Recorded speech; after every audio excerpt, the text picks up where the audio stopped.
So your brain is the hardware. It's like the motherboard and the RAM and all the wires and all the stuff in there. And you can have the fastest computer system in the world, but if you don't have any software to put in it, you don't have Word, you don't have PowerPoint, you don't have Excel. It's just a great piece of machinery that has nothing to do. So they work simultaneously, which is why people think they're the same thing, but they're really no good without the other. So you can have Excel and PowerPoint, and you can have a stack of the world's greatest software, but if you don't have anything to put it into, it's not going to work. So your thoughts are like your mind, and your brain is the physical mechanism that's putting these thoughts together for you, that is literally shaping the plasticity of your brain. This stuff so excites me. I just start smiling. I'm serious, because I was a walking dead. I was just this hopeless zombie. But one of the things that, and then I really want to hear how you just, we've come to this place of saying God's a neuroscientist. But for me, when I was stuck in addiction, and I know there's so many people who can relate to this, I always knew in the back, like, there's so much more potential in my life.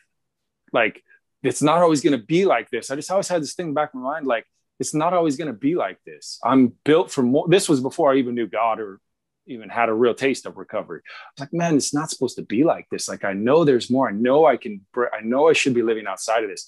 But my thinking was so unhealthy. I was destroying myself, right. Literally destroying myself.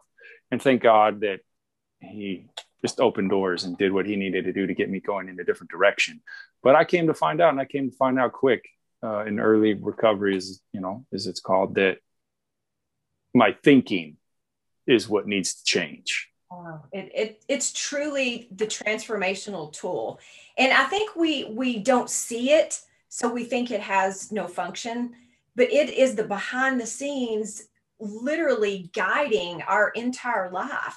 Every single thought you have is either creating an electrical or chemical signal in your brain. And the reason I think God is a neuroscientist is because the essence of neuroscience is something called Hebb's law, and it's neurons that fire together, wire together. And I was like, oh my gosh, like everything we do, how did God bring the world into existence? He spoke it into existence. He was the ultimate manifester. When you think it, you link it.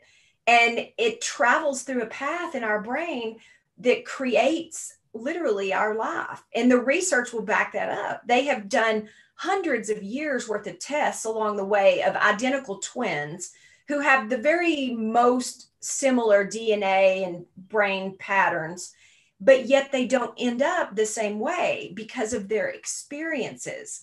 And your experiences and your thoughts about those experiences are what are shifting the way the wires in your brain work.